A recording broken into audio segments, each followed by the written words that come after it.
gravando. Isso.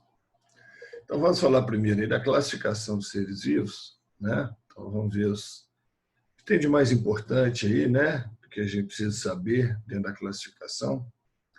Primeiramente aí, né, a importância da classificação, né? A importância da classificação biológica. Então, nós temos aí, né, que a classificação ela nos fornece uma sistematização, né? O que é uma sistematização? É uma organização das coisas, né? Sistematizar é organizar as coisas dentro de um sistema, né? Então, a classificação ela organiza os seres vivos dentro de um sistema conforme critérios, né? E esses critérios resumem as principais características dos organismos, certo? Bom, o fato de se basear em critérios é que explica para a gente por que existem vários sistemas de classificação, né? Porque ao longo do tempo, né, diferentes autores aí, né, diferentes pesquisadores, eles usaram diferentes critérios, né? Então isso gerou aí uma série de sistemas de classificação. A gente procura usar os sistemas mais atuais, né? Mas em relação a vestibular, né? Em relação a Enem, vestibular e tal, o pessoal não acompanha tão exatamente assim o que há de mais novo, não, tá certo? Então existe um modelo, né? Um sistema que assim se prefere para trabalhar em termos de ensino médio, tá? Evita-se trabalhar com um sistema muito novo, sistema muito recente, até porque são sujeitos, né, a sofrer mais mudanças ainda. Bom, a outra importância da classificação, além dessa organização dos seres vivos, é o valor de predição ou previsibilidade, né? Então, o valor de predição é aquela ideia que basta você conhecer a qual grupo um determinado organismo pertence, né, que você já sabe mais ou menos algumas características desse organismo, certo? Como assim, Ramon? Você não precisa conhecer todas as aves, né? Você não precisa conhecer todas as aves para saber o que é uma ave, certo? Então, se eu falo com você que tal organismo é uma ave, né? Você já sabe mais ou menos como é que esse organismo é, né? Você sabe que tem pena, tem asa, tem bico, bota ovo, né? E vai mais além ainda, temperatura corporal constante, né? Se bota ovo, a fecundação é interna, o desenvolvimento é externo, né? Então, assim, você já tem a predição, né, de uma série de características, né? Mesma coisa, se eu falo com você, um organismo é um inseto, né? Então, você não vai confundir um inseto, né? Você não vai achar que um caramujo, por exemplo, é um inseto, né? Você não vai fazer essa confusão. Mas se você sabe o que é um inseto, o grupo, né, dos insetos, quais são as características dele, você não vai pegar lá um caramujo e falar assim, esse aqui é um inseto, né? Não vai fazer essa confusão.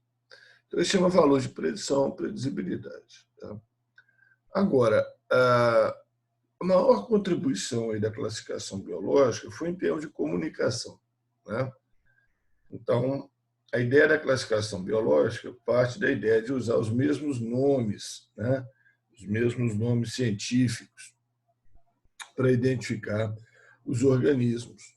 Então, isso facilita demais a comunicação entre quem pesquisa os organismos, né? Então, você imagina aí no passado, né, em que cada lugar do mundo aí dava um nome diferente para um determinado organismo, como é que seria difícil, né? Seria inimaginável, né? Hoje em dia seria uma coisa que a gente não consegue nem imaginar, né? Cada lugar do mundo dá um nome para um organismo e, por causa disso, os pesquisadores não conseguem saber se tem mais gente pesquisando o mesmo organismo que ele está pesquisando, né? Então, hoje a gente não consegue nem imaginar como é que seria isso. Mas, existindo o nome científico, né, hoje, que a gente usa de meios informatizados, né, não só a internet, tá? Claro que a internet tem um papel importantíssimo aí na comunicação, mas mesmo antes da internet, quando a gente usava programas de computador, né, que levantavam esses dados, né, sobre pesquisas. Então, hoje em dia facilita demais isso aí, né? Você saber que outras pessoas estão estudando aquele mesmo organismo que você está estudando e você consegue ter acesso a essas informações, né? Eu coloquei aqui, ó, tá? Eu até atualizei isso aí semana passada, esse slide. Eu coloquei aqui uma pesquisazinha na internet, né? Usando um site comercial, né? Que é o Google, né? O Google, se sabe, que é um site de pesquisa, mas é um site comercial, né? Gratuito, certo? Então, se você coloca lá o nome de uma espécie, né? Você coloca lá o nome de uma espécie, e eu coloquei aqui o Pimelodus maculatus. Pimelodus maculatus é esse peixe aqui, o mandi, né? Mandi amarelo. Peixe que eu tenho um apreço grande por ele, porque o meu mestrado foi sobre esse peixe, né? A gente analisou características reprodutivas desse peixe aí, do mandi amarelo, certo? Então, se você pega lá o Google e coloca o nome da espécie, Pimelodus maculatus, e coloca entre aspas, eu não sei se você sabe, mas quando você coloca uma expressão entre aspas no Google, ele retorna exatamente aquela expressão. Tá? Se você não colocar as aspas, por exemplo, ele vai te falar tudo que tem pimelódios, tudo que tem maculados. Certo? Então, ele vai retornar um monte de achados aí, que não necessariamente são essas duas palavras juntas formando o nome da espécie. Quando você coloca entre aspas, então ele vai me retornar exatamente o nome da espécie, Pimelodus maculatus, né? Então você vê aqui vários achados, tá? E aí eu comentaria com vocês assim que você tem alguns achados aqui que são dados científicos, né? Por exemplo, esse site aqui, o Fishbase, tá?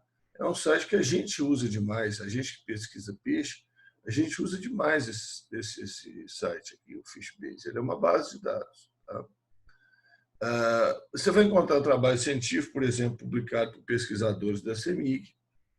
Tá? Isso aqui é um trabalho científico, tá?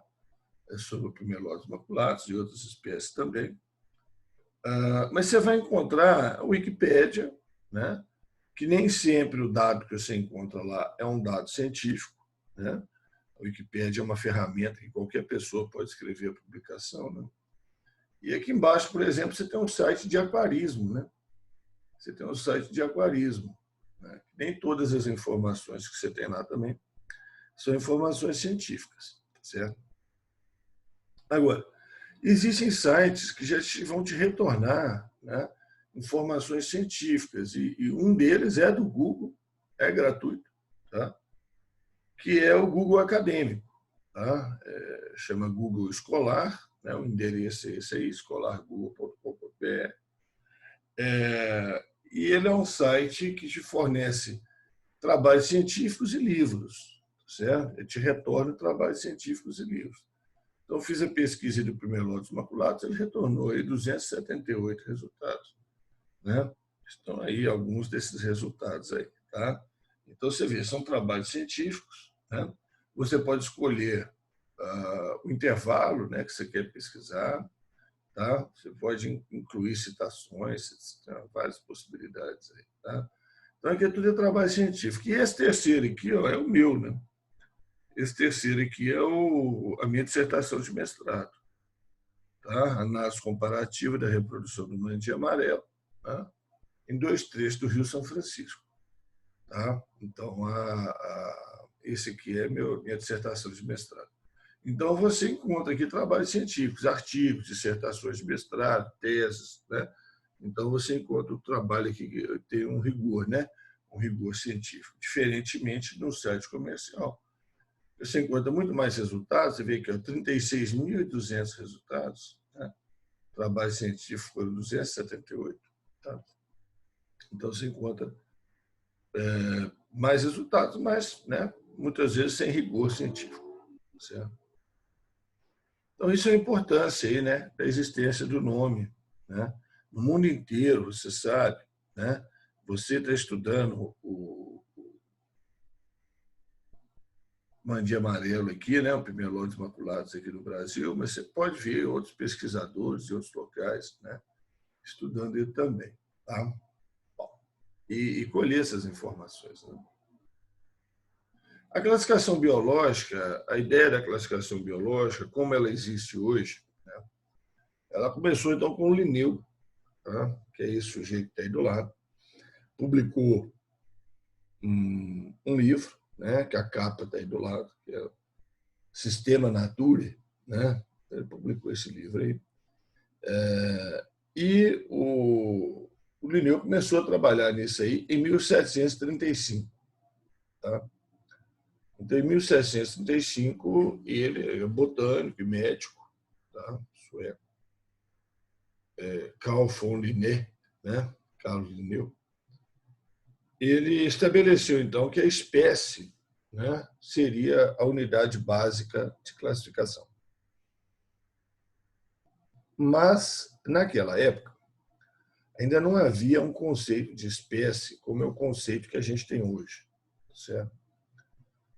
A espécie ela era identificada por comparação. Tá? Ainda se usa isso, tá? Ainda se usa isso, certo? Que é o seguinte, né? Então você identificou uma determinada espécie, vamos supor lá que você identificou um determinado inseto. Tá? Então você colheu lá 20, 30 insetos daquele tipo e identificou aquilo como sendo uma espécie nova. Então, no museu, tá? Gente, museu científico, tá? Museu científico. Você pega um macho e uma fêmea dessa espécie, aqueles que você coletou, que você acha que são assim mais característicos, e deposita nesse museu. Tá? A gente chama isso de tombo. Tá? A gente chama isso de tombo. Então, você coloca lá no tombo do museu, lá tombado no museu, armazenado lá no museu, dois representantes assim bem típicos daquela espécie. Então, se amanhã alguém estiver estudando inseto e achar que o inseto que ele capturou é daquela espécie lá que você está falando, ele vai ter que ir lá no museu, né, e comparar, né, levar o inseto que ele capturou e comparar com esse que ficou depositado lá, que é a espécie tipo. Tá? Fica depositado no museu. Então, era uma ideia assim, de comparação, um negócio bem trabalhoso, apesar de que hoje, tá? Hoje isso ainda existe, e os museus emprestam esses insetos aí para os pesquisadores, tá? Vão pela internet aí, né? É claro, né? Você acessa pela internet, eles mandam pelo SEDEX, FedEx, seja lá o que for, certo? Então você tem ainda esse sistema, depois se devolve pelo mesmo sistema, tal. Ainda existe isso. Bom, o Linneu reuniu os seres vivos em 5 grupos, 5 categorias taxonômicas, 5 categorias de classificação, que são reino, classe, ordem, gênero e espécie. Tá? E propôs, então, uma hierarquia de semelhança, né, de inclusão entre esses grupos aí. A partir de 1758, né, que é quando o sistema do Linneu foi efetivamente adotado, né, a partir da publicação dessa obra aqui, ó, 1758, né, começou em 1735, mas a adoção do sistema, né, foi a partir da publicação dessa obra em 1758. Aí foram acrescentadas mais 2 categorias. Tá? Foram acrescentadas mais 2 categorias. Filo, né, ou divisão. Mesma coisa. Tá? Filo é um termo usado para animais, divisão é um termo usado para plantas e fungos. Tá? Hoje, inclusive, existe uma recomendação para que só se use o termo filo, não se use mais o termo divisão, mas a gente ainda usa bastante ainda. Tá? Então, acrescentou o termo filo, né, que é a mesma coisa que divisão, e o termo família, né, foram acrescentados a partir de 1758. Tá? Bom, então, são 7 as categorias de classificação. Né? Imagino que vocês já estudaram isso aí alguma vez. Então, nós temos o reino, filo ou divisão. Né? Lembrando que divisão é mais usado para plantas e fungos, classe, ordem, família, gênero e espécie. Sendo que espécie é a unidade do sistema de classificação proposto pelo Lineu. Tá? Hoje a gente usa um conceito de espécie, né, que fala que dois indivíduos são da mesma espécie quando eles cruzam entre si e originam descendente fértil. Tá? Nós vamos comentar isso aí no slide seguinte, certo? Então, deixa para comentar essa conceituação de espécie mais para frente. Vamos trabalhar com isso aqui um pouco primeiro. Tá? Bom, isso aqui é um sistema, né, em que espécies semelhantes são agrupadas em gêneros, gêneros semelhantes são agrupados em famílias, famílias semelhantes são agrupadas formando uma ordem, assim sucessivamente. Tá? Um sistema que vocês conhecem, que é semelhante a isso aí, né, que tem esse tipo de organização, é o sistema de endereço. Né? O sistema de endereço. Então, existe a casa, né, onde você mora, certo? As casas que estão próximas, né, constituem uma rua, é isso? As ruas que estão próximas constituem um bairro. Né? Se juntar todos os bairros próximos aí, você tem uma cidade. Se você juntar as cidades próximas, você tem um estado. Os estados que estão mais próximos, você tem uma região. E se você juntar todas as regiões, você tem, né, país. Então, esse sistema de inclusão de endereços, aí, né, de endereçamento, é parecido, então, com o sistema de inclusão que nós temos na classificação biológica. Tá? Então, uma pergunta que é muitíssimo comum aí na biologia, né? O cara fala o seguinte: olha, eu tenho dois seres vivos, e eles pertencem à mesma ordem. Obrigatoriamente, eles são da mesma família? Obrigatoriamente, eles são da mesma classe? Né? Então, para você analisar isso, a maneira mais fácil que tem de se analisar isso é você colocar, né, essas categorias em ordem, né, do jeito que eu coloquei aqui, né? Reino, filo, classe, ordem, família, gênero, espécie. Tem que guardar isso aí. Né? E fazer esse comparativo aqui do lado. Então, é a maneira mais fácil, porque é como se o sujeito estivesse perguntando assim, ó, dois seres vivos pertencem à mesma ordem. É como se estivesse perguntando, duas pessoas moram na mesma cidade. Obrigatoriamente é no mesmo bairro? Não. Pode ser no mesmo bairro? Pode. Mas não é obrigatório que seja no mesmo bairro. Obrigatoriamente é na mesma rua? Não. Pode ser. Obrigatoriamente é na mesma casa? Não, mas pode ser. Certo? Então, aqui para baixo, se eu falo que dois organismos são da mesma ordem, eles podem ser da mesma família, podem ser do mesmo gênero, podem ser da mesma espécie, mas não é obrigatório. Eles podem ser de famílias diferentes, né? Duas pessoas que moram na mesma cidade podem estar em bairros diferentes. Agora, se eles estão na mesma ordem, obrigatoriamente eles estão na mesma classe. Tá? Da mesma maneira que duas pessoas que moram na mesma cidade, obrigatoriamente estão no mesmo estado, na mesma região, no mesmo país. Certo? Quer dizer, aqui, a partir de uma categoria, né? Então, vamos mudar aqui. Ó. Dois seres vivos são da mesma família. Certo?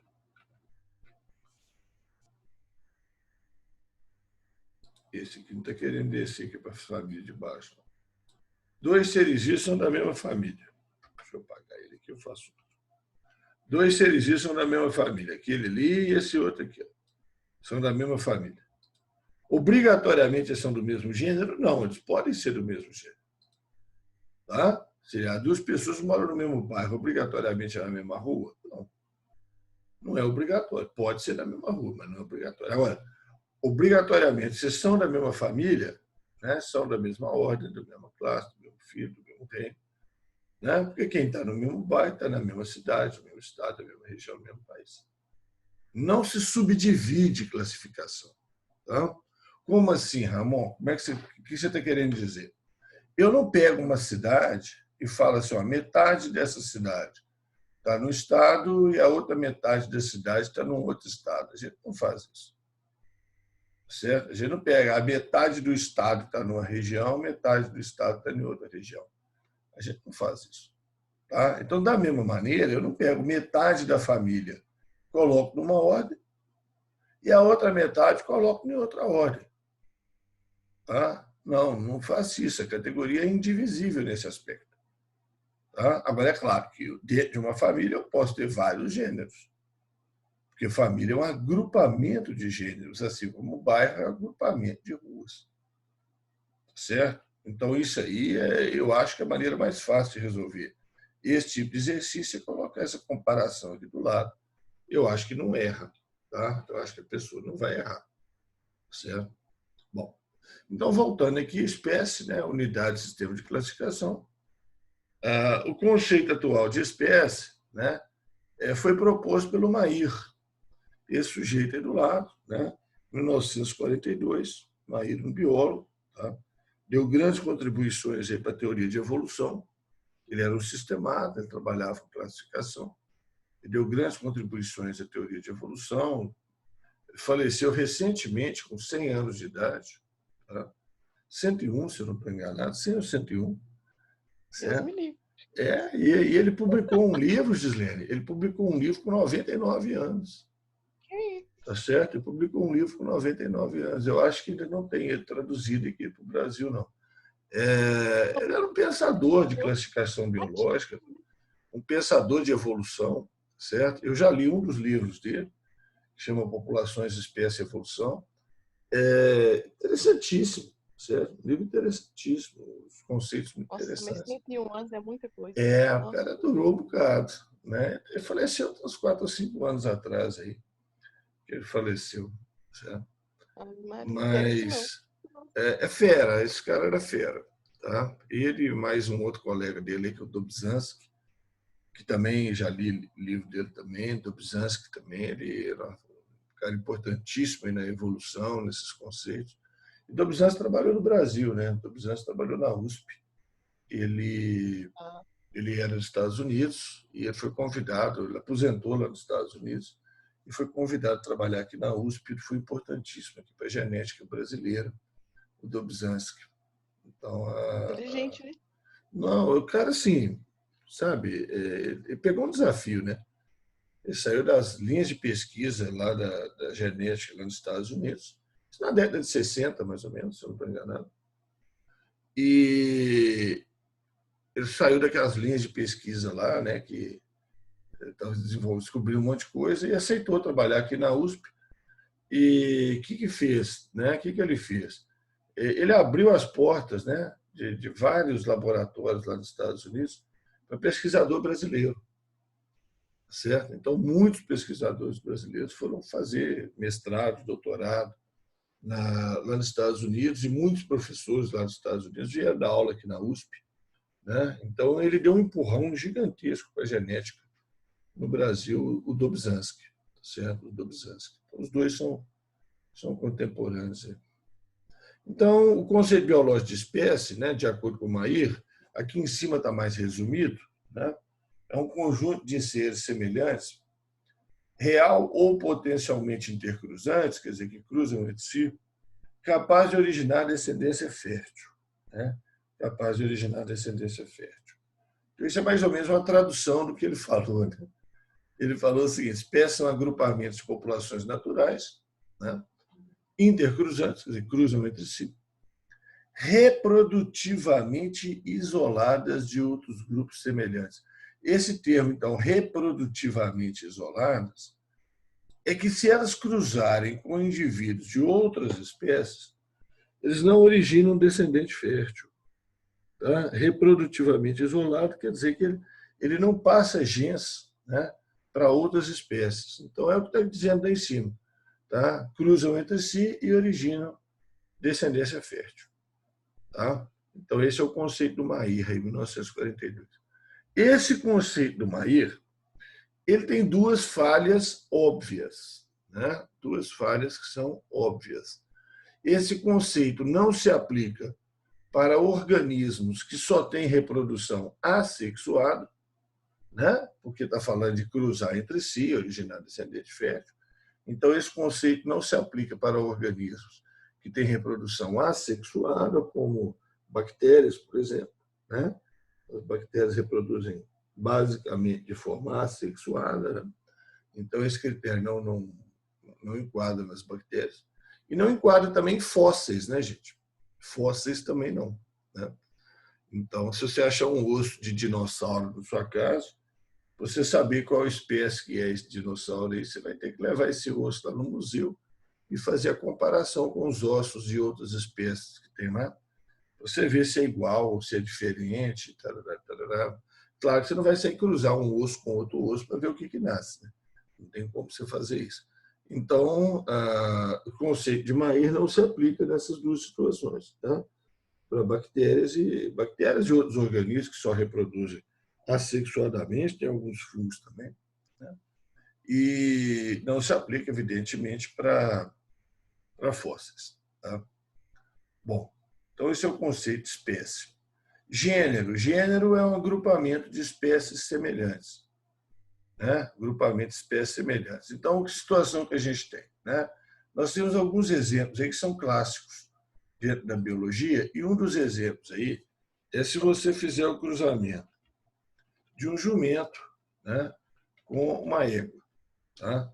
Se você fizer um cruzamento de um jumento com uma égua, o que vai acontecer? Tá? Eles são de espécies diferentes. Eles são de espécies diferentes. Certo? Se você fizer o cruzamento entre eles, vai nascer o burro, certo? Se tiver característica masculina, né? Ou a mula, se tiver característica feminina, certo? Só que o burro e a mula, eles são estéreis. Eles são estéreis, tá? Eles não produzem gameta, certo? Eles são estéreis, eles não conseguem reproduzir, nem querendo, certo? Eles não conseguem produzir gameta. Então, o jumento é uma espécie, a égua é outra espécie, certo? Então, no caso aí, você tem um cruzamento de espécies diferentes. Chegou a ter descendente? Chegou. Mas são descendentes que não têm fertilidade. Tá? Que não têm fertilidade. Então, para ser da mesma espécie, o descendente teria que ter fertilidade, teria que ser capaz de originar descendência fértil. Tá? Então, esse descendente aí, a gente chama de híbrido. Né? Esse descendente, o burro e a mula aí, a gente chama de híbrido. A única maneira de produzir um burro é cruzando o jumento com a égua. Não tem como você cruzar um burro com uma mula e nascer burrinhos. Não tem como fazer isso. Tá? Porque eles não são férteis, eles não constituem uma espécie. Tá? Eles não constituem uma espécie. Certo? Agora, o jumento e a égua são tão parecidos. A égua é a fêmea do cavalo. Né, gente? O jumento e a égua, então, o jumento e o cavalo, são tão parecidos, né, que chegam a produzir, então, híbridos. Né? Então, são espécies tão parecidas que chegam a produzir híbridos. Então, a gente pega essas espécies que são muito parecidas e coloca no mesmo gênero. Não quer dizer que sempre, tá, dentro do mesmo gênero, forma híbrido, não. Não quer dizer, não. Tá certo? Mas aí é um exemplo clássico. Tá? O jumento e a égua são tão parecidos, são espécies tão parecidas, que a gente coloca no mesmo gênero. Tá? Outro caso aí, né, é cachorro e lobo. Cachorro e lobo. Então, se fizer um cruzamento, cachorro é uma espécie, lobo é outra espécie. Se você cruzar cachorro com uma loba, nasce descendente. Só que o descendente é estéril ou tem fertilidade reduzida. O que é isso? Ao longo de algumas poucas gerações aí, não consegue reproduzir mais, é estéril. Certo? Então, o cachorro e o lobo, né, também estão na mesma situação do jumento e égua. São duas espécies diferentes, mas são tão próximas, né? São tão aparentadas que chegam até a originar descendente, apesar que o descendente não é fértil, que a gente agrupa no mesmo gênero. São animais do mesmo gênero. Tá? E família é um agrupamento de gêneros semelhantes, e vai por aí afora. Né? Então, o cachorro e o lobo são de um gênero. A raposa é outro gênero. Certo? A raposa é outro gênero. Agora, é claro, né? Cachorro e lobo têm muita semelhança com raposa. E aí são agrupados numa mesma família, que é a família Canidae, que, aliás, nós vamos mostrar aí na frente aí, a organização da família Canidae. Tá? Bom, os canídeos. Né? Nomenclatura é a parte aí da classificação biológica em que a gente atribui os nomes, né? O nome científico aos organismos e as categorias, né? Nas quais eles são classificados, não só espécie, mas nome científico para gênero, família, ordem e tal. O nome científico é aceito em todas as línguas, tá? E cada nome aplica-se somente a uma espécie. Tá? Eu não posso ter duas espécies diferentes com o mesmo nome de espécie. Tá? Não pode. Há duas organizações internacionais que cuidam disso aí. Uma cuida da nomenclatura para zoologia e a outra cuida da nomenclatura para botânica. Certo? São duas organizações. E, de acordo com as regras, o primeiro nome que foi publicado, a partir do trabalho do Linneu, é claro, que é considerado correto. Tá? Então, vamos supor, né, Matheus, você e o Marcelo, né, estudaram o mesmo organismo, certo? E, Matheus, você batizou esse organismo há 10 anos atrás, aí, né, com um determinado nome, certo? Marcelo, né, estudou um outro organismo, batizou com o mesmo nome. Não, peraí, tem um negócio errado aí. Aquele que colocou o nome primeiro, né, é que vai valer. Tá? Então, aquele nome, Matheus, que você usou para a espécie A, lá, primeiro, não vai modificar, mas o nome que o Marcelo usou para outra espécie aí, se ele usou o mesmo nome que você tinha usado, ele vai ter que modificar, vai ter que reclassificar. Tá?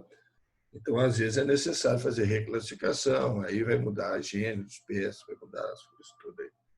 Certo? Então, isso aí tem ocorrido com muita frequência, né? Desde o século XX, aí vem ocorrendo com muita frequência. E eu já vou explicar aí por quê. Tá? Então, aí, ó, a classificação dos seres vivos vem sendo constantemente revista e modificada. Tá? Constantemente. A coisa de umas 3 semanas atrás, aí eu já recebi aí de um colega uma mudança que teve aí na classificação de planta. Mais uma. O pessoal da planta parece que é meio inquieto. Sabe? O pessoal que trabalha com classificação de planta são inquietos demais. Então, eles mexem na classificação de planta aí, 4 em 4 anos, 5 em 5 anos, sai novidade aí na classificação de planta. Então, eles vêm modificando isso muito por quê? Porque antigamente, primeiro, você tinha pouca gente que mexia com isso, né? Classificação de seres vivos, você tinha muito pouca gente que trabalhava com sistemática. Tá? E as técnicas de classificação são essas técnicas que eu falei com você, que tinha que pegar um organismo, colocar no museu, fazer o tombo, certo? E então, era um trabalho muito complicado, certo? De identificação de organismos. Tá? E é lento, um trabalho muito lento. Só que de uns tempos para cá, né, o pessoal começou a usar técnicas de determinação de parentesco das espécies, né, por meio de análise de DNA. Então, isso deu uma acelerada no negócio. Tá? Então, hoje, se você quer saber se um indivíduo pertence a uma determinada espécie, você faz comparação de DNA. Se o DNA for igual, pertence. Se o DNA for diferente, não. Certo? Então, hoje se faz comparação aí de trechos de DNA. Tá? E aí, quando o pessoal partiu para esse caminho aí, essa nova ferramenta, eles começaram a descobrir que alguns organismos estavam agrupados de forma incorreta, né? Alguns organismos estavam classificados como sendo de um mesmo gênero, por exemplo, tá? De um mesmo gênero, mas a diferença entre eles era muito grande. Eles não mereciam estar no mesmo gênero, não, tinha que separar e tal.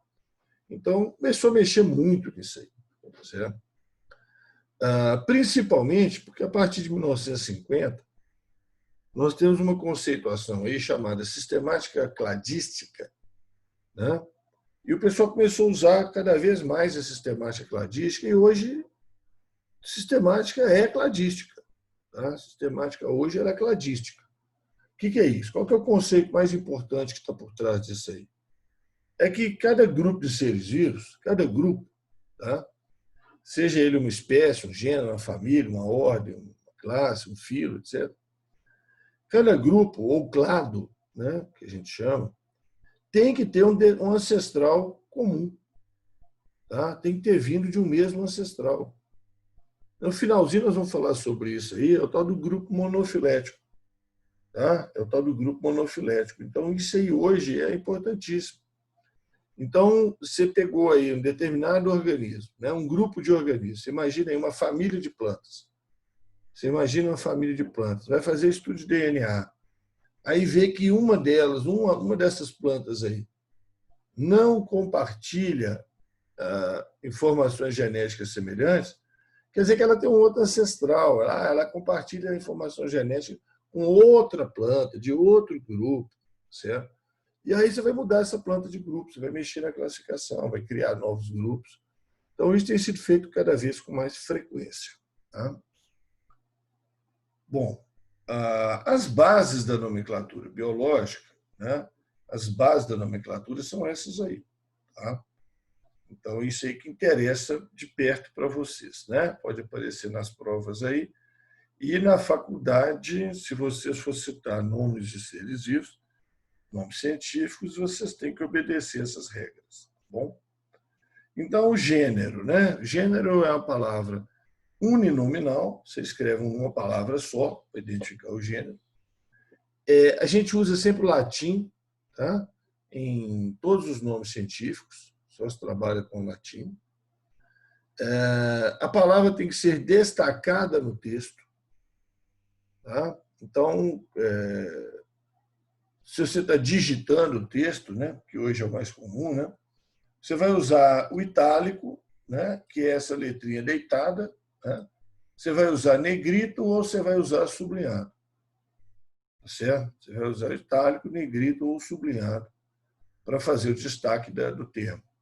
É claro que escrever na mão numa prova, né, é claro que você vai usar o sublinhado, né? Você não vai usar itálico nem negrito. A inicial tem que ser maiúscula, só a inicial. Tá? Então, tem exemplo de alguns gêneros, né? O nosso gênero é o gênero Homo, né? O gênero que nós pertencemos, a Musa é o gênero que pertence à bananeira, Canis é o gênero do cachorro, do lobo, certo? Falei com vocês há pouco, são do mesmo gênero. Felis é do gato, né? Clostridium é uma bactéria, a bactéria do tétano, por exemplo, é do gênero Clostridium. Então, gênero, você usa uma palavra só com inicial maiúsculo. Espécie, você vai usar duas palavras, também latim, latinizado, destacado no texto. Tal. A primeira palavra é o gênero, por isso que eu expliquei o gênero ali primeiro. Certo? E a segunda palavra é uma palavra que identifica a espécie, chamada de epíteto específico. Tá? E só a inicial do gênero vai ser maiúscula. Então, a nossa espécie, por exemplo, gênero Homo, espécie Homo sapiens. O nome da nossa espécie não é sapiens, não. O nome da nossa espécie é Homo sapiens. Certo? Você tem Homo erectus, por exemplo, que é uma espécie já extinta, mas era do mesmo gênero que a nossa, Homo habilis, certo? Então, você tem outras espécies aí do gênero Homo que já existiram, certo? O cachorro, né? Canis familiares, certo? O lobo é Canis lupus, mas observa aí, ó, mesmo gênero, né? Gênero Canis, certo? Gente, trabalho científico Tá? Pelo menos uma vez, geralmente é no título, tá? Geralmente é no título, às vezes não dá para colocar no título, você coloca nos primeiras linhas ali do trabalho científico. Em trabalho científico, você tem que colocar o nome da espécie em itálico, negrito ou sublinhado, tanto faz, tá? Destacado. E depois você coloca o sobrenome de quem descreveu, vírgula, o ano em que foi feita a descrição. Veja que o sobrenome é com inicial maiúscula e aqui não está em itálico, negrito, nem sublinhado. Tá? Então, só o fixo carica aí é que tem que ficar em itálico, negrito ou sublinhado. Certo? Então, trabalho científico, você tem que fazer isso. Você vê aqui, por exemplo, né, naqueles casos aí que eu mostrei para vocês, né, a avaliação da qualidade de água no reservatório de usina hidrelétrica de Furnas, usando branca de pimelódoos maculados. Tá? Aqui ele colocou o Lacepede, né, que é o cara que fez a descrição, 1803, entre parênteses, isso aqui é uma alternativa que tem dentro da nomenclatura, como é que fala? Dentro de nomenclatura zoológica. Tá? Mas aqui também é o Pimelódoos maculatus, Lacepede 1803, Pimelódoos maculatus, Lacepede 1803. Tá? Ah, mas esse último aqui não colocou não, Ramon. Não colocou aqui. Mas no texto, olha aqui, ó, no texto está lá, o Pimelódoos maculatus, Lacepede 1803. Tá? Então, trabalho científico, você é obrigado, né, pelo menos uma vez no trabalho científico, a colocar referência ao sujeito que fez a descrição da espécie. Tá bom? Gente, isso é claro. Tá? O meu trabalho, vou voltar nele aqui, o meu trabalho era sobre o Pimelódoos maculatus, o mandia amarelo. Então, quando eu me refiro a ele, uma vez, né? No caso aqui foi no título, eu coloco Pimelódoos maculatus na CP de 1803. Tá? Agora, se eu me referir a outras espécies, que eu estou fazendo alguma comparação, tal, aí eu não preciso fazer isso. Tá certo? Agora, se eu estou estudando uma determinada espécie, então, aquela espécie eu tenho que colocar. Se eu estou estudando 3 espécies, né? Eu estou fazendo um trabalho científico sobre 3 espécies. Então, eu tenho que colocar o autor das 3. Tá bom? Beleza? E vocês vão ver na faculdade, né? O orientador seu lá vai orientar vocês quanto a isso. Chamar a atenção de vocês para isso aí. Certo? O orientador. Espero que vocês, quando estejam aí no mestrado, quando estiverem no mestrado ou no doutorado, vocês tenham um orientador. Tá? Porque eu já tive muitos colegas aí que, em vez de ter orientador, eles tiveram desorientador. Né? Deixava eles doidinho. Certo? Atrapalhava mais do que ajudava. Certo? Eu, graças a Deus, eu tive um excelente orientador, eu só tenho a agradecer ele. Agora, aqui embaixo, você está vendo aqui, ó. Ramon, aqui está errado, né? Colocaram o C maiúsculo. Não, está errado, não. Esse cruze aí é a latinização, né? Latinização. Latinização é quando você pega uma palavra e passa para o latim. É a latinização do sobrenome, né, do Oswaldo Cruz. Do Oswaldo Cruz, certo? Que ajudou a identificação dessa espécie. Trypanosoma cruzi foi descrito pelo Chagas, Carlos Chagas, 1909. Certo? Carlos Chagas, 1909. E o Carlos Chagas, então, quis homenagear o Oswaldo Cruz, que ajudou aí nessa identificação. E que é um dos grandes, né, infectologistas aí do Brasil, né, da história aí da ciência brasileira. Então, o Carlos Chagas quis homenagear aí o Oswaldo Cruz, então colocou Cruzi, certo? Então, quando o epíteto específico é uma homenagem a uma pessoa, é um nome próprio, eu posso escrever a inicial dele em maiúsculo. Posso. Facultativo. Tá? Facultativo. Opcional. Tá? Não é obrigatório fazer isso, não. Tá certo? É facultativo, é opcional. Se você quiser escrever o sobrenome, né, o epíteto específico, quando for o sobrenome de uma pessoa que está sendo homenageada, com inicial maiúsculo, pode, mas isso está em desuso. Tá? Quase ninguém usa isso, não. Só em prova mesmo que isso aí aparece. E uma outra coisa interessante é quando você se refere a uma espécie, Taenia solium, por exemplo, é uma espécie, e você está no trabalho científico lá, você falou sobre a Taenia solium. Tá? Mais na frente, você vai falar sobre a outra tênia, né, que é a Taenia saginata. Então, eu posso abreviar o gênero.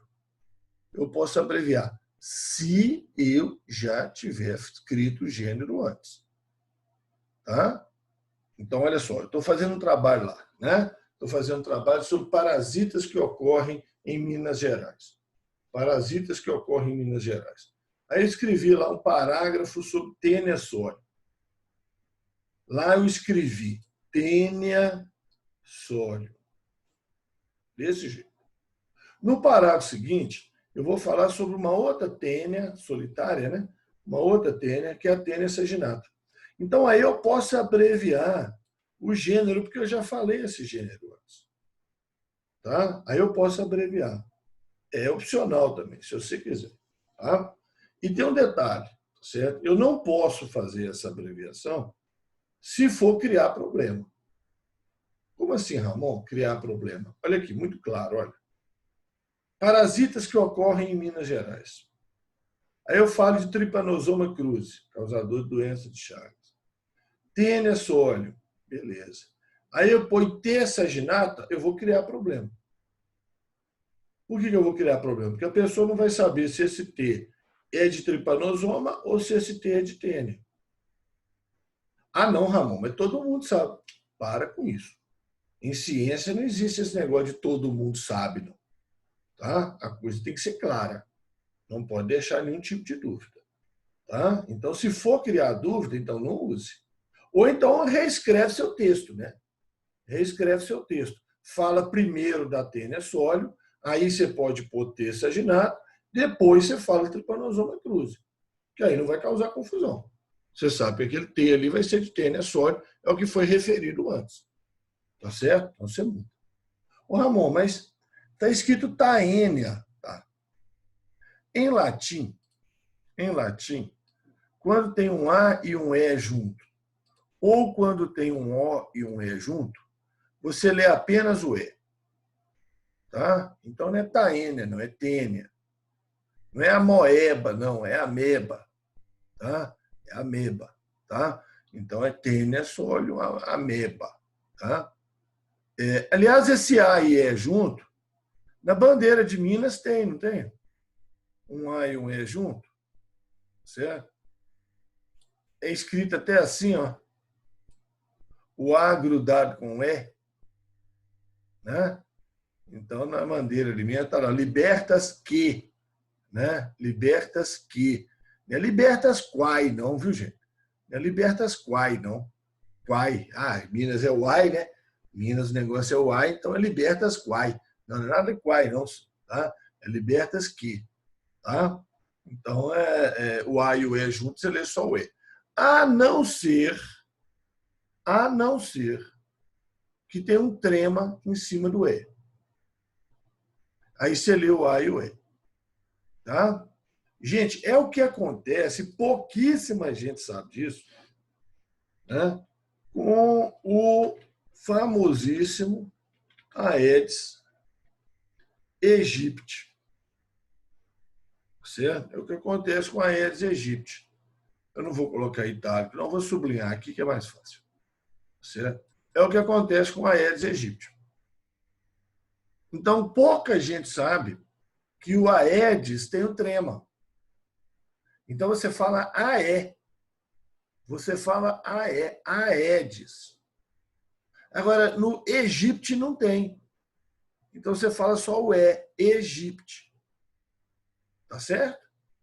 Então, tem muita gente aí que fala Aedes aegypti, Aedes aegypti. Tudo errado. Porque o nome científico dele tem o trema. E quando tem o trema, eu tenho que falar o A e o E. A sorte é que a prova não é oral, né? Porque se a prova fosse oral, né? Sorte não, até é ruim, né? Vocês iam se dar bem, os outros iam se dar mal. Certo? Então está aqui, a nossa espécie, Homo sapiens. A primeira palavra identifica o gênero, a segunda palavra identifica o epíteto específico. Se você for traduzir, nem sempre dá para traduzir, tá, gente?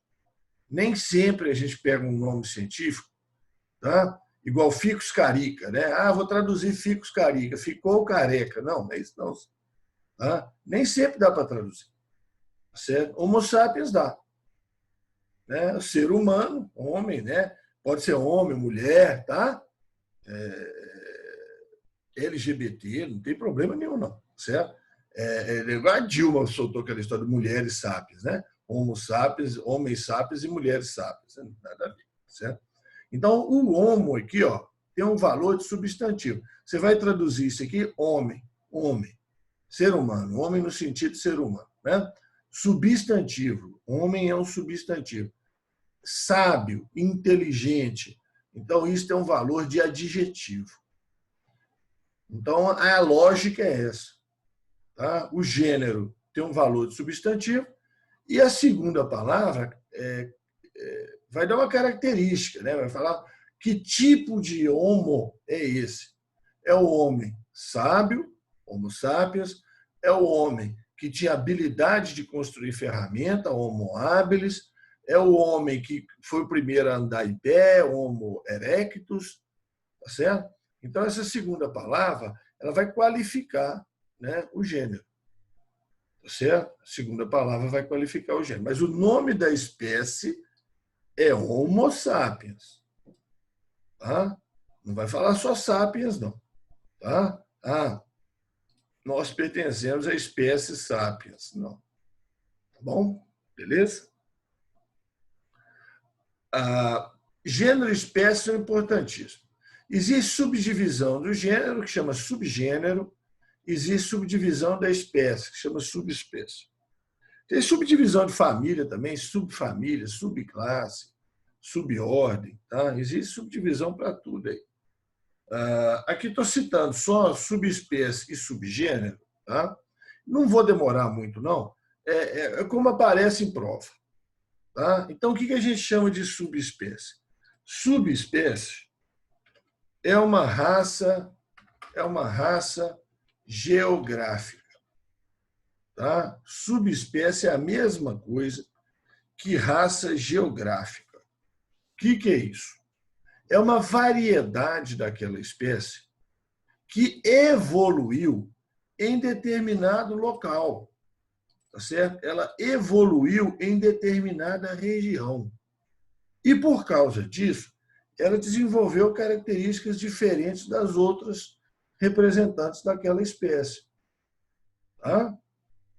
Então, é a mesma espécie, mas as características diferentes é porque a evolução se deu em locais diferentes, geograficamente distantes, geograficamente isolados.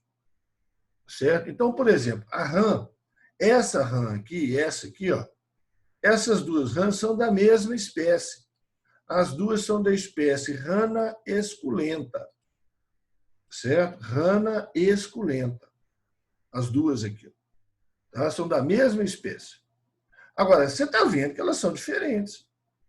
Uma é esverdeada, a outra é bege, marrom claro, sei lá. Certo? Então, se você pegar uma e pegar a outra, você vai ver, pô, essas rãs são diferentes. Mas por quê? Porque elas evoluíram em locais diferentes. São duas raças que existem nos Estados Unidos que evoluíram em regiões distantes, aí mais de 1.000 quilômetros. Certo? Então, uma, né, ficou com esse tom esverdeado, a outra ficou com esse outro tom. Então, existe uma população de rãs assim, existe uma população de rãs assim. São chamadas, então, de raças geográficas. E aí, na hora de dar o nome científico, você vai e acrescenta uma terceira palavra, o epíteto subespecífico. O epíteto subespecífico, com a inicial minúscula também. Então, Rana esculenta é a espécie. Rana esculenta marmorada é a subespécie, ou raça geográfica. Rana esculenta é a outra. Tá? Mesma coisa com a cascavel. Olha a cascavel brasileira, tá? É uma cascavel maior e mais amarronzada, e aqui a cascavel mexicana, que é uma cascavel menor e mais acinzentada. Mas as duas são da mesma espécie. Se cruzar, dá descendente fértil. Se cruzar aqui, ó, dá descendente fértil. Ah, por que não cruza? Porque uma está no Brasil e outra está no México. Tá certo? Mas se elas combinarem de encontrar no Panamá, elas podem cruzar lá. Não tem problema, não. Tá certo? Não tem problema, não. Vão cruzar e vão dar descendente fértil. Sei lá, às vezes elas fazem amizade aí pelo Facebook, pelo WhatsApp, aí, sei lá, né? Instagram e tal. Então, você tem crotalos terríficos e crotalos terríficos. Elas são da mesma espécie. Então, tem crotalos terríficos, cascavel brasileiro, crotalos terríficos duríssimos, cascavel mexicano. Tá certo? Mas são da mesma espécie. Tá? E aqui embaixo, o gato selvagem e o gato caseiro. Né? Então, o gato selvagem, ó, feres silvestres. Tá? Gato caseiro, feres silvestres. Certo? Agora, você está vendo, inegavelmente, tem diferenças entre eles. Tá certo? Então, são subespécies. O gato selvagem, a mãe ou pai de todos os gatos, né, é da Líbia, norte da África. Líbia, norte da África. Então, é o Felis silvestre líbica. Tá certo? E o gato aí, brasileiro, aí, por exemplo, aí, ó, é o Felis silvestre catus. Tá? O gato caseiro. Certo? Então, os gatos surgiram no norte da África e foram adotados pelos romanos. Né? Os romanos acharam muito interessante o gato. Tá certo? E passaram você sabe, né? O Império Romano dominou ali toda a borda do Mediterrâneo, né? Toda a borda do Mediterrâneo, e além, né? Não ficou só no Mediterrâneo. E eles navegavam, então, no Mediterrâneo, nos navios, e eles acharam muito interessante ter gato no navio. Por quê? Por que eles acharam interessante ter gato no navio? Pegar os ratos. Pegar os ratos. O navio é cheio de rato. Tá certo? Então, eles acharam interessante, e aí surgiu, né? Tem mais ou menos aí uns 7.000 anos aí, né? Que já se identificou mais ou menos, uns 7.000 anos, que surgiu essa amizade aí entre humanos e gatos. Tá certo? Entre humanos e gatos. Entre humanos e cães é mais antigo, tá certo? Humanos e gatos é mais recente. Tá? Essa aqui é a Rose, né? A Rose é uma gatinha que a gente resgatou da rua, era uma gatinha de rua, a gente resgatou e arrumou uma adoção para ela aí, ela foi adotada, certo? A Rose. A gente tem duas gatas aqui em casa, tem a Cristal e tem a Simone. A Simone foi resgatada de rua também e essa ficou aqui com a gente. Essa aqui não foi para adoção, não, ela ficou aqui com a gente. As duas peças raras que a gente tem aqui. Né? Mata a gente de rir nessa pandemia. Então, elas têm feito cada coisa, deixar os cabelos em pé. Né? Agora elas aprenderam a trabalhar em equipe, está um problema sério. Né? Faz bagunça e junto. As duas juntas. Faz bagunça e junto. Tá certo? Está um negócio sério isso aqui. Bom, mas é isso. Elas têm Instagram e tudo. Né? Pode seguir elas no Instagram, que tem as bagunças delas lá. Bom, então essa é a ideia de raça geográfica. Tá?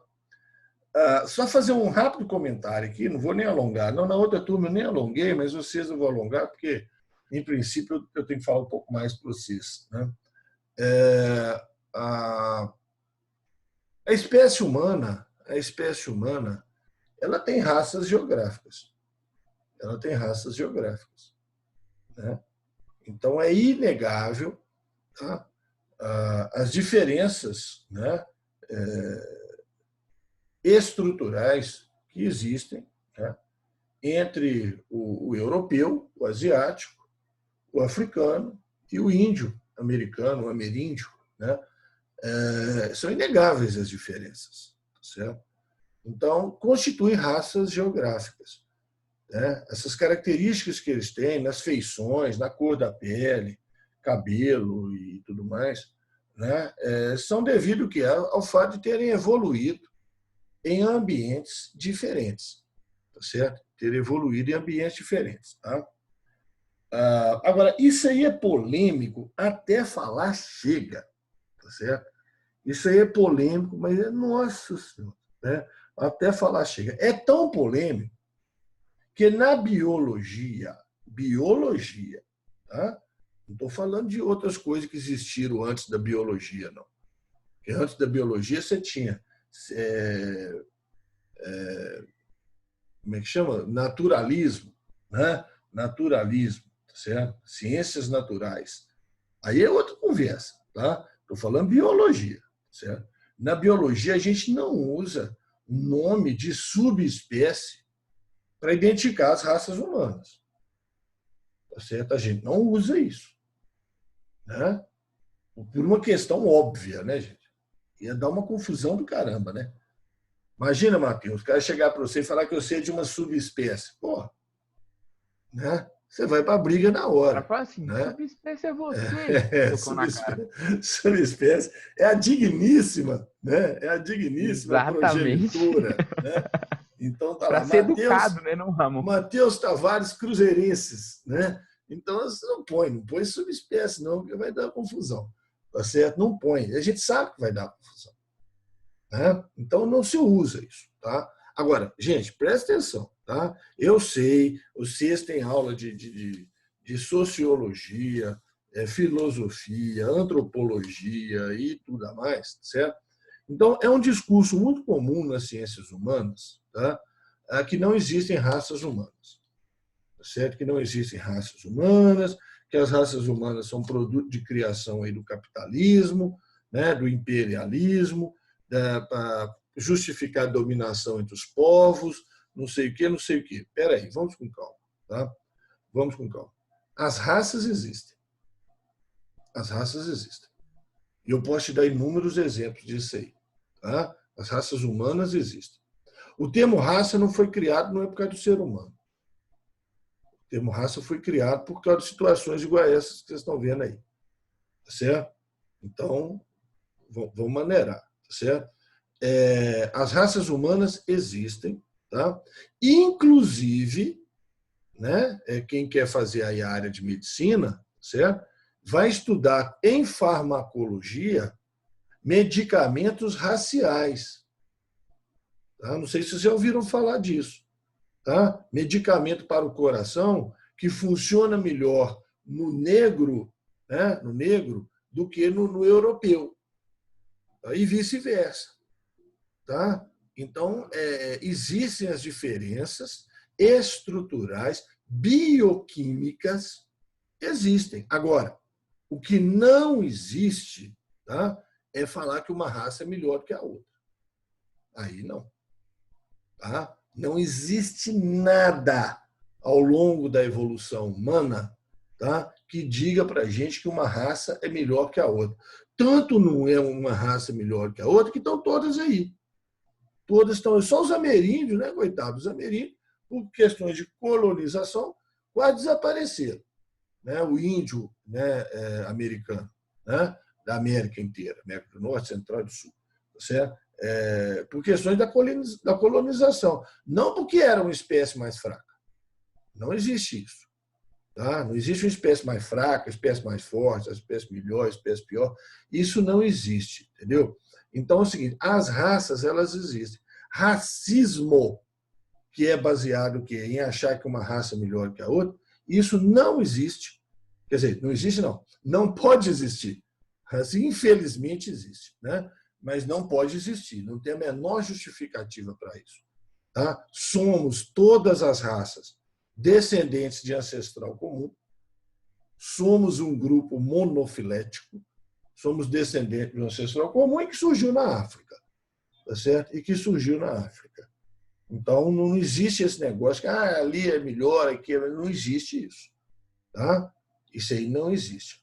Aí vem aquelas teorias imbecis, né? Mas o continente africano é muito atrasado, mas é muito atrasado justamente por quê?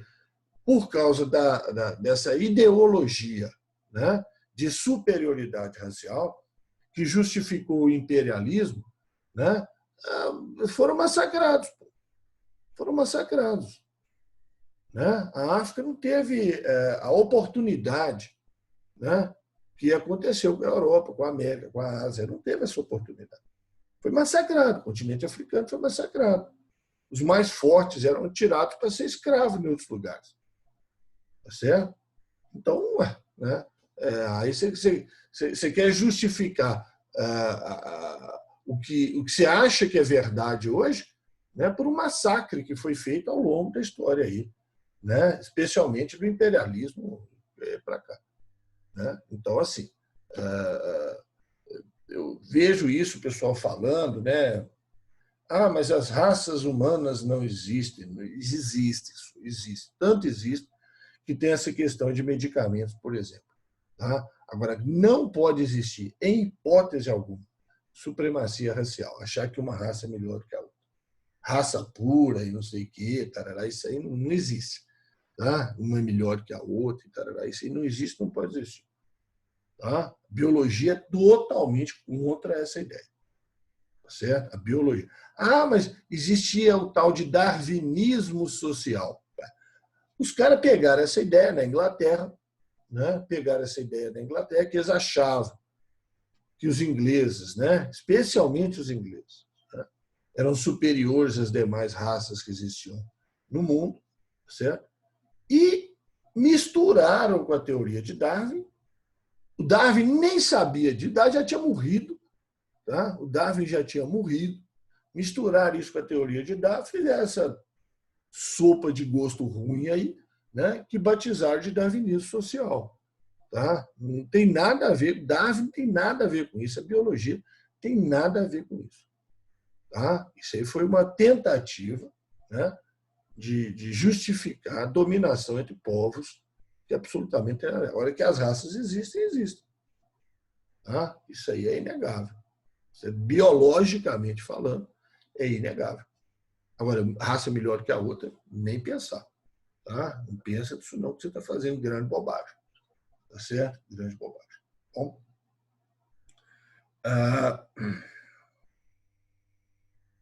e subgênero foi criado para facilitar a classificação, principalmente de insetos, tá? Principalmente de insetos. Então, nós temos aqui, por exemplo, a drosófila, né? A mosca das frutas, drosófila, né? Drosófila melanogaster. Né? Drosófila melanogaster é uma espécie, certo? É uma espécie. Existem umas 200, tá? Todas pertencentes ao gênero Drosófila. Todas do gênero Drosófila.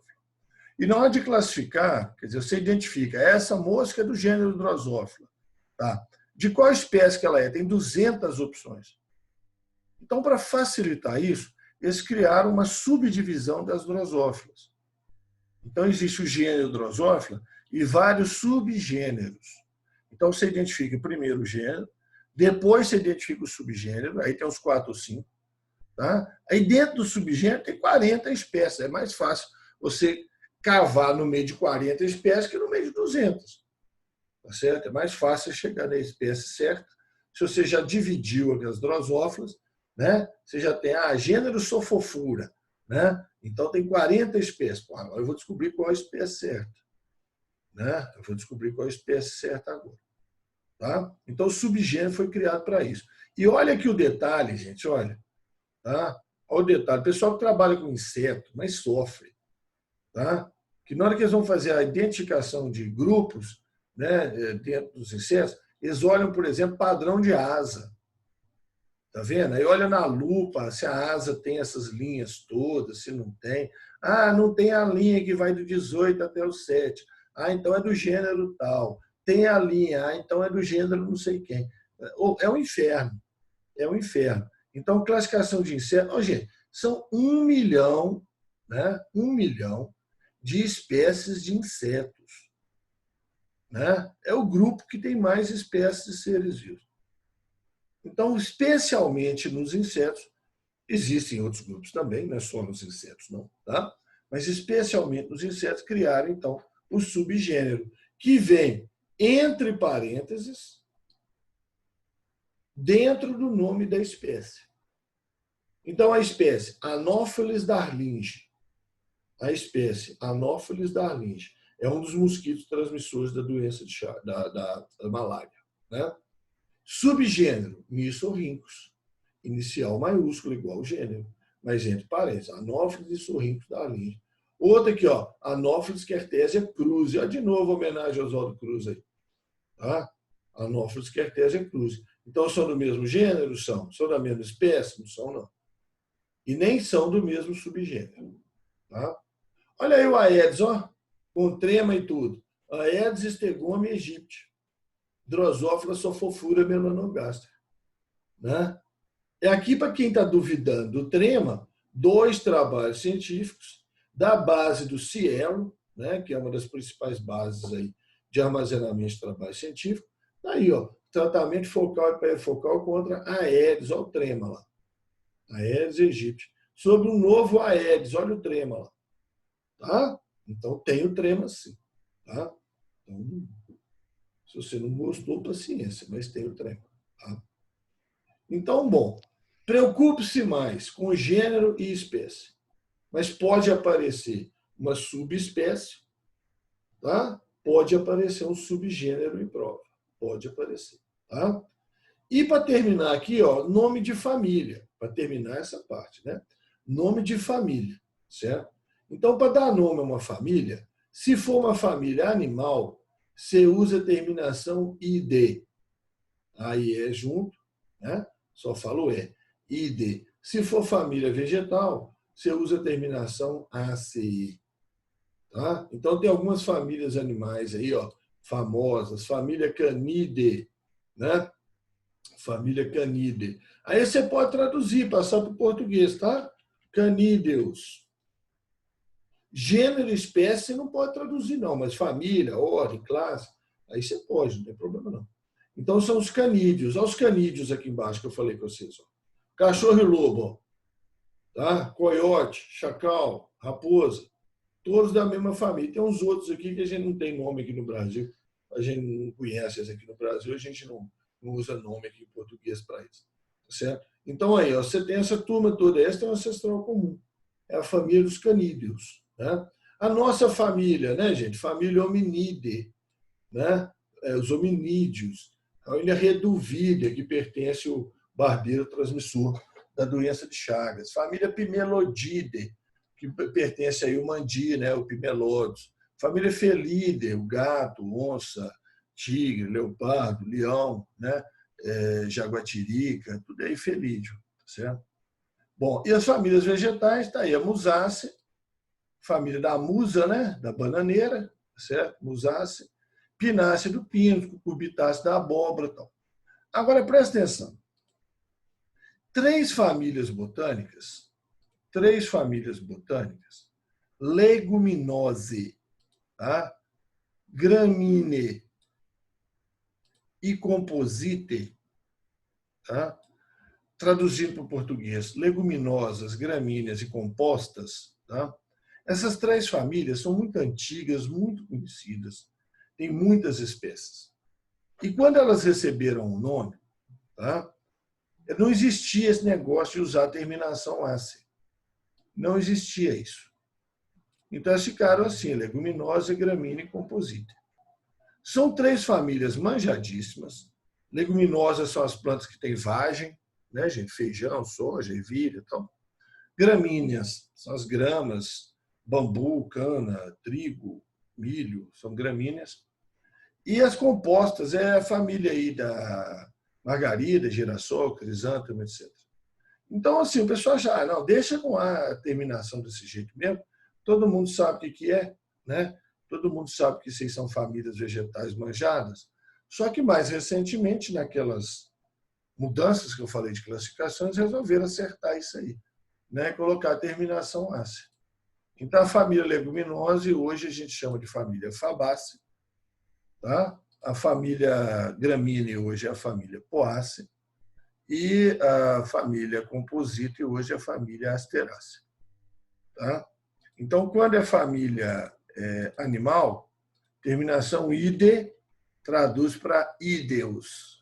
Né? Quando é família vegetal, terminação ácea traduz para áceas. Então, por exemplo, as poáceas. Poáceas. Vocês conhecem demais, né? As cactáceas. Né? Cactácea é família vegetal também. Tá? Então, traduzindo animal, igual canídeo, terminação ídio, e terminação ácea, poáceas, fabáceas, cactáceas, tá? Para a família vegetal. Bom? Está aqui a comparação da classificação inteira do homem, do feijão. Então, nós pertencemos ao reino animal, feijão, ao reino planta. Nós somos do filo dos cordados. O feijão é da divisão angiosperma. Nós somos da classe dos mamíferos, eles são da classe das dicotiledôneas. Nós somos da ordem dos primatas, eles são da ordem Rosales. Nós somos da família Hominida, eles são da família Fabácea. Nós somos do gênero Homo, eles são do gênero Phaseolus. Nós somos da espécie Homo sapiens, eles são Phaseolus vulgaris. Tá? Feijão. E comparando aí o homem com o lobo, certo? O homem com o lobo, aquilo que eu falei lá no comecinho, né? Pertencemos à mesma classe. Pertencemos à mesma classe. Então, obrigatoriamente, se nós somos da mesma classe, nós temos que ser do mesmo filo, nós temos que ser do mesmo reino. Certo? Agora, daqui para baixo, você viu que já deu diferença. Poderia os dois ser da ordem primata? Poderia, mas lobo não é primata. Lobo é da ordem carnívora.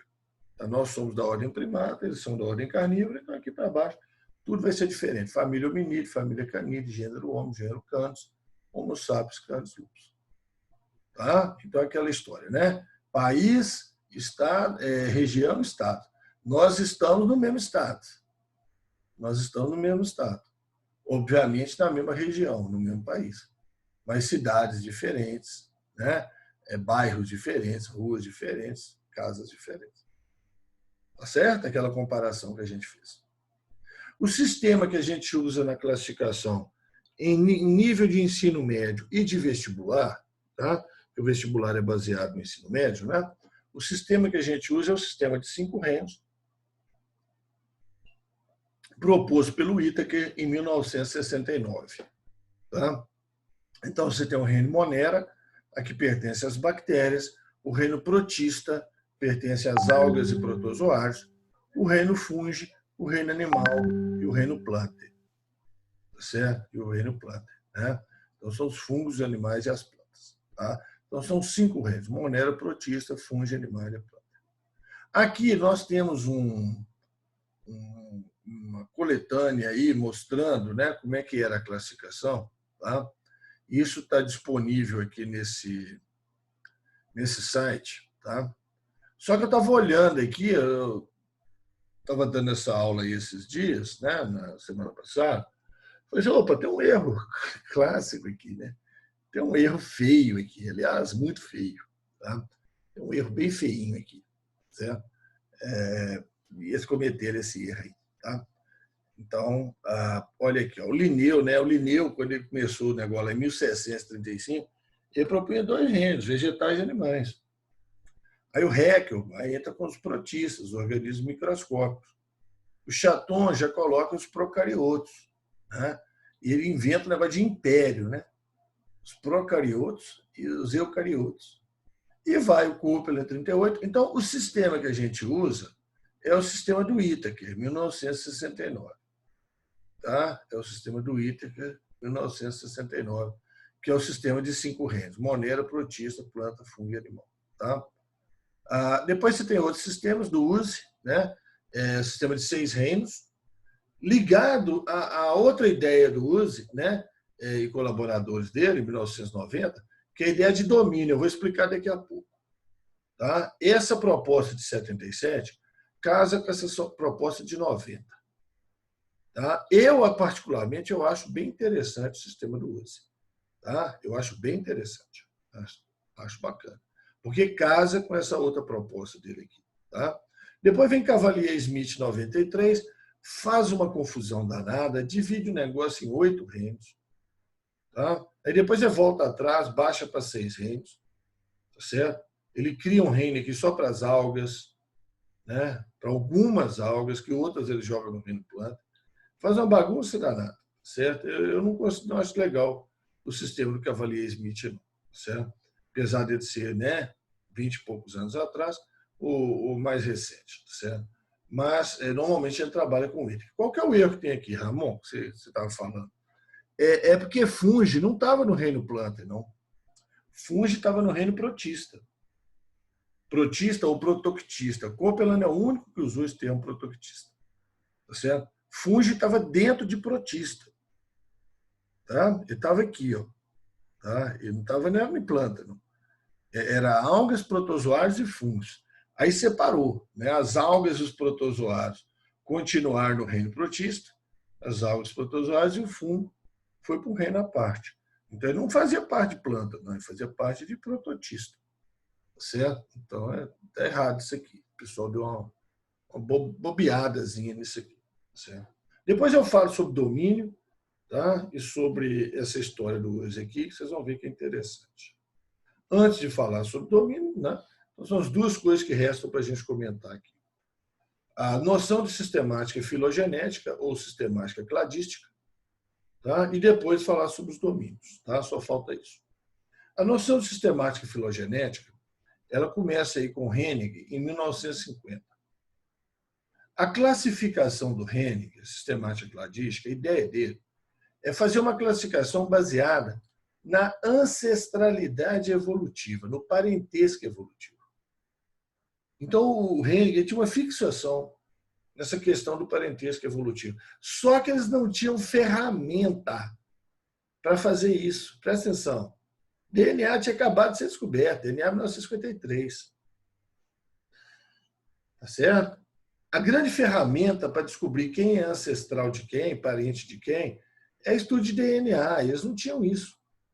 Eles não tinham essa ferramenta. Tá certo? Então, por isso que a sistemática filogenética ou cladística ela vai ressuscitar, né, no início dos anos 90, quando o pessoal já começa a trabalhar em larga escala com DNA. Aí sim dá para saber quem é ancestral de quem. Com certeza. Tá?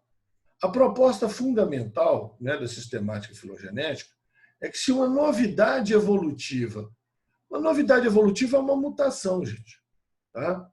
Surgiu em uma espécie e se fixou nessa espécie, como é que ela fixa na espécie? Ela for vantajosa, né? A novidade evolutiva. Surgiu uma mutação. Tá? Essa mutação foi vantajosa. Daí a alguns milhares de anos, todos os indivíduos daquela espécie têm aquela mutação. Os que não tinham foram eliminados. Tá? Porque não tinha essa vantagem. Certo? Então, se uma novidade evolutiva surgiu e se fixou numa espécie, todas as espécies que vão descender dessa aí vão herdar essa novidade. Tá? Já vou dar exemplo disso daqui a pouco. E a cladística, então, qual que é o objetivo dela? Reunir no mesmo grupo apenas os organismos que têm uma história evolutiva comum. Ou seja, que tenham um ancestral comum. Que tenham um ancestral comum. Então, essa é a proposta da cladística. Tá? Bom, aí tem um monte de conceitos. Tá? Aí tem um monte de conceitos.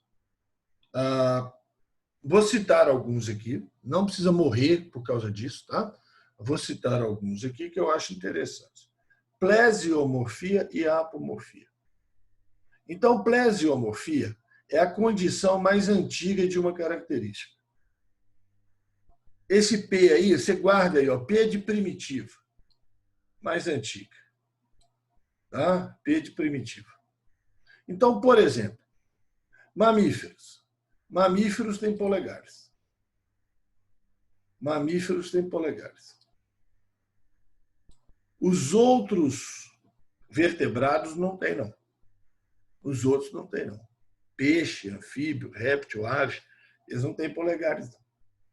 Então, o polegar nos mamíferos foi uma novidade evolutiva. Foi uma novidade que surgiu e se fixou nos mamíferos. Todos os mamíferos têm polegar. Isso é uma condição primitiva de todos os mamíferos. Agora, a apomorfia é a característica derivada ou novidade. Então, você pode dizer já atual. Primitiva e atual. Tá certo? Então, a apomorfia é uma condição mais recente, surgida pela transformação hereditária. O que é a transformação hereditária?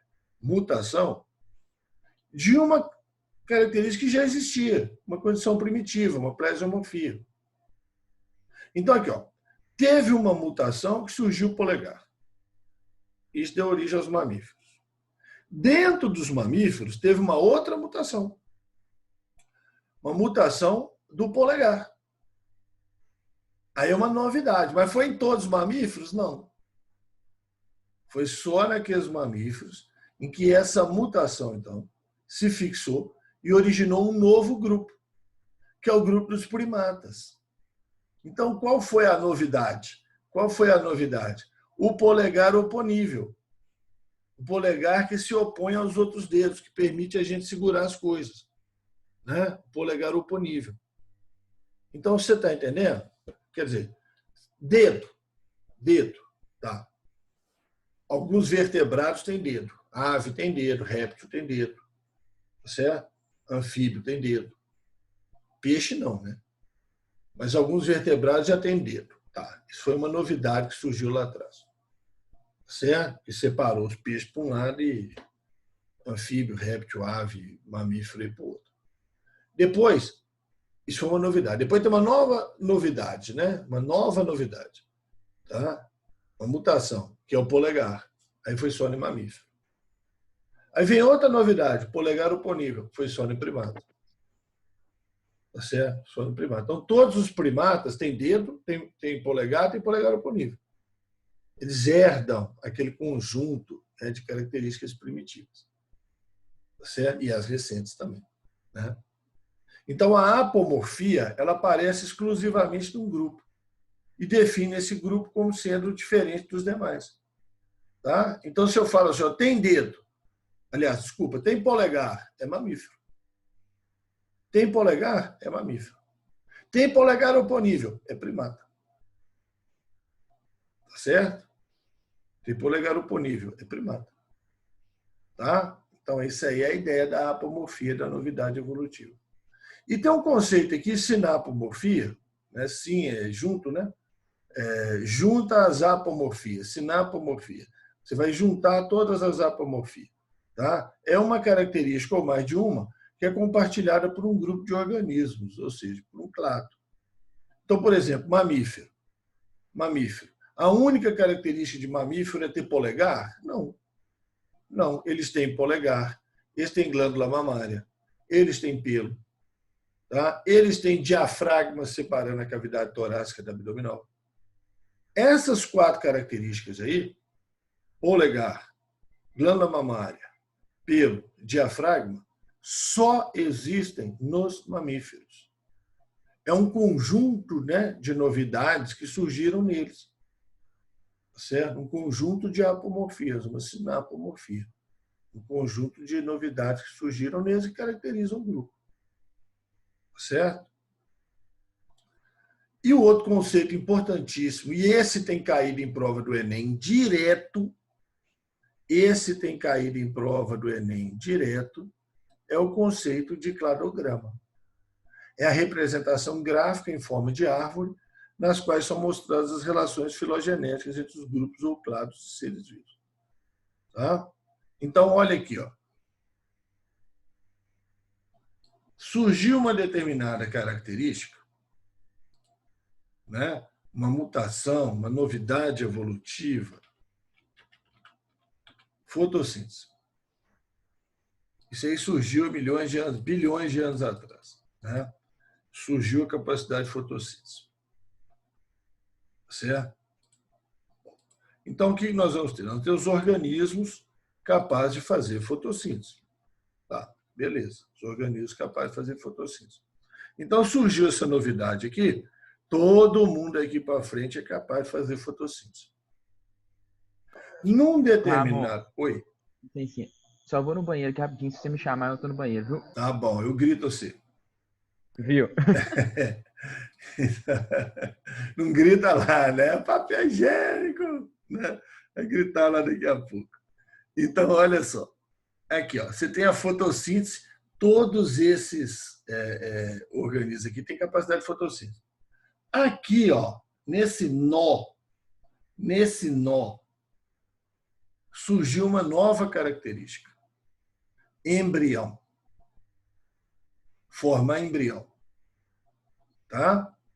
Então, o que você vai interpretar isso aqui? Que todo mundo que está daqui para cá forma embrião. A alga não. Então, que característica a alga tem? Fotossíntese. Ela tem característica fotossíntese, mas ela não forma embrião. Agora, daqui para cá, ó, todo mundo forma embrião. Aqui surgiu uma nova característica, vasocondutor de seiva. Então, que característica a briófita tem? Fotossíntese e embrião. Mas vasocondutor de seiva não. Vasocondutor de seiva é daqui para frente. Ó.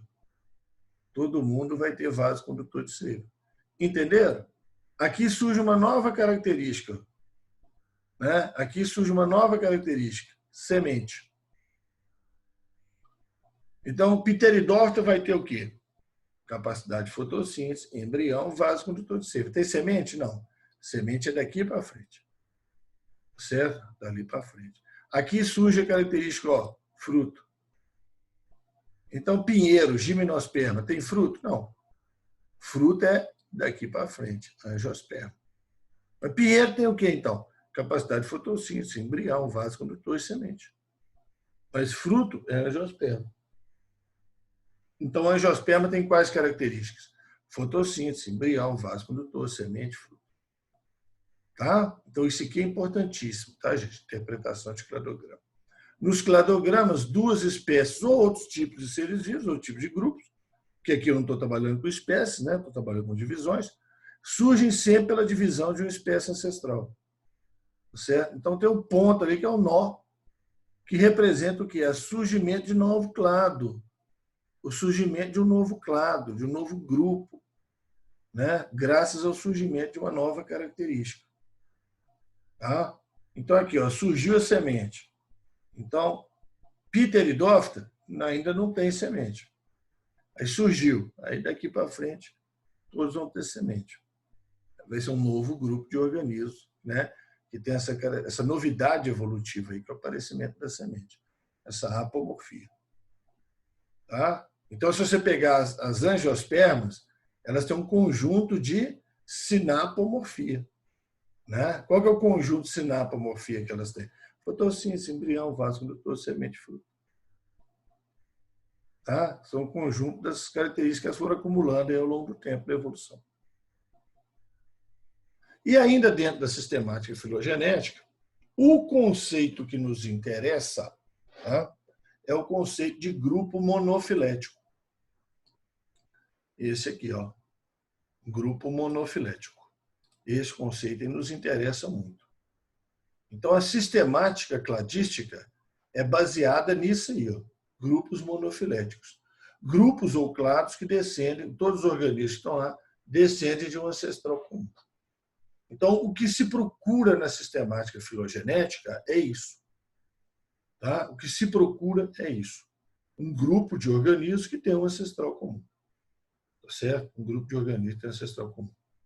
Se eu tenho um grupo polifilético, é um grupo cujos integrantes têm ancestrais diferentes, então não há um ancestral comum, tá? Então isso não me interessa em sistemática cladística. Tá certo? Não me interessa. Não é o que eu procuro na sistemática cladística. Na sistemática cladística eu quero grupo monofilético. Mas então eu vou dar um exemplo de grupo polifilético. Depois eu dou um exemplo de todos. Grupo monofilético. Se eu criar um grupo, por exemplo, animais de sangue quente. Animais de sangue quente. Aves e mamíferos. Tá? Eu posso criar esse grupo? Posso. Agora, ele é um grupo monofilético? Não, não é.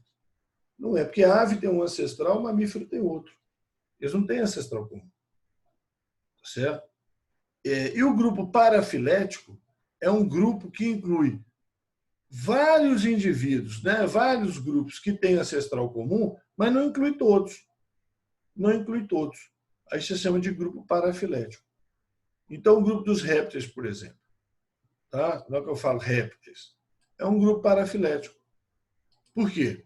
Porque aves e répteis têm ancestral comum. Então, aves e répteis seriam um grupo monofilético. Aves e répteis seriam um grupo monofilético. Tá? Agora, se eu excluo as aves, fica só os répteis, então eu excluí alguns aí que tinham o mesmo ancestral. Então eu falo em grupo parafilético. Vai ficar mais claro aqui, ó, tá? Olha aqui, ó. Olha esse cladograma. Olha esse cladograma. Se eu pegar todos os organismos, todos, é um grupo monofilético. Mas por que é um grupo monofilético, Ramon?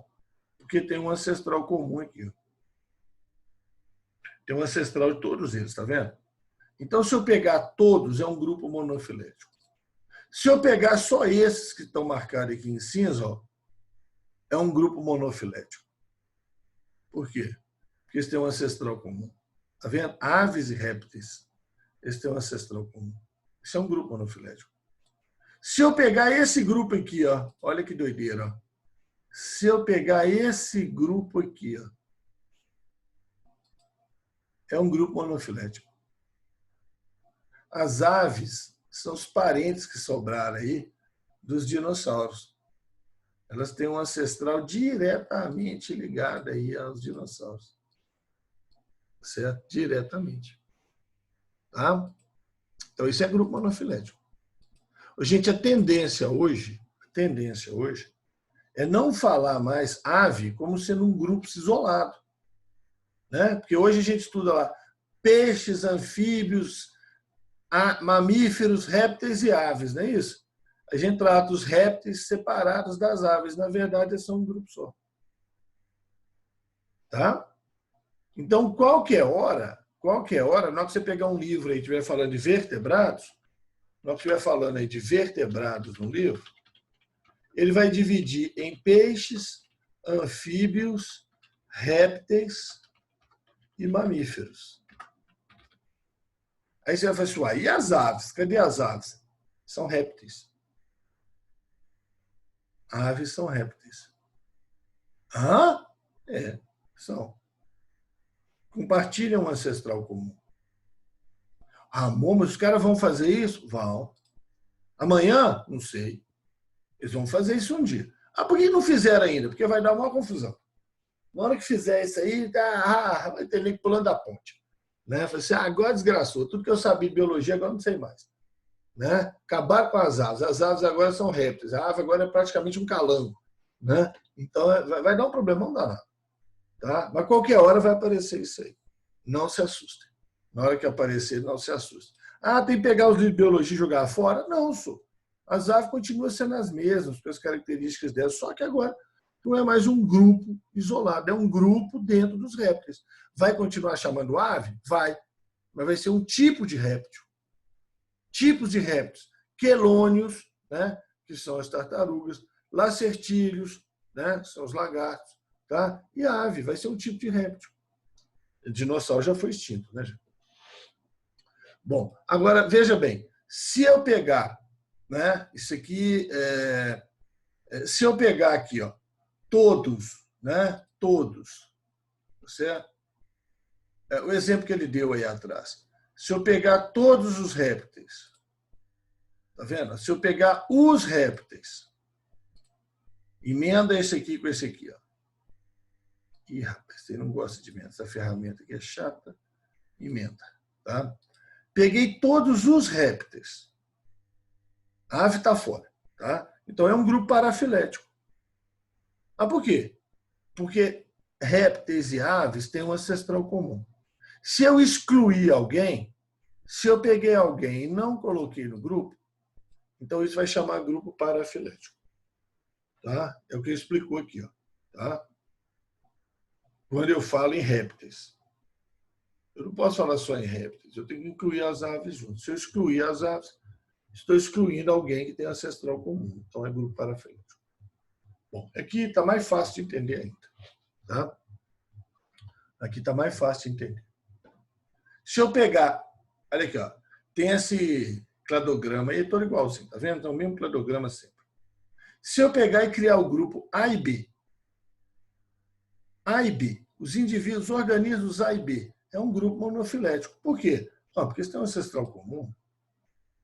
Aí o grupo C, D, E, F, monofilético, tem um ancestral comum. E o grupo D, E, monofilético tem um ancestral comum. Aí, se eu pegar todos, monofilético tem um ancestral comum.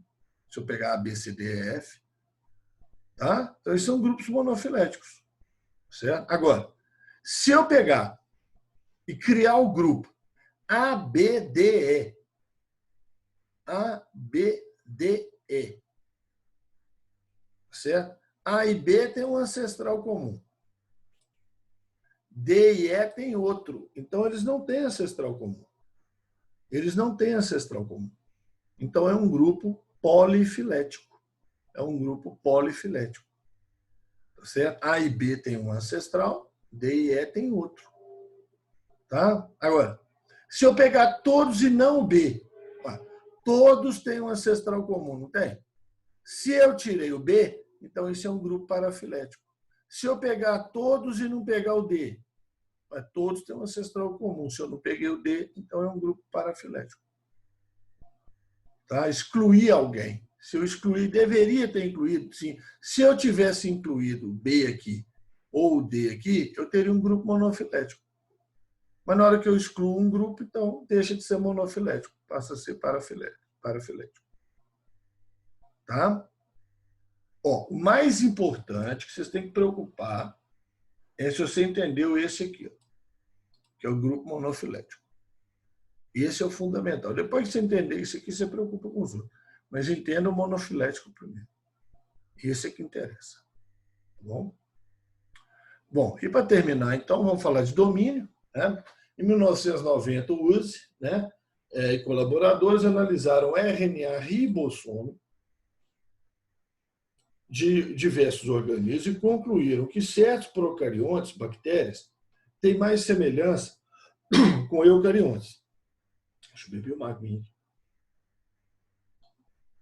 Então, eles verificaram que alguns procariontes, algumas bactérias, eram muito semelhantes a eucariontes. Então, propuseram uma categoria taxonômica superior a reino, que seria o domínio.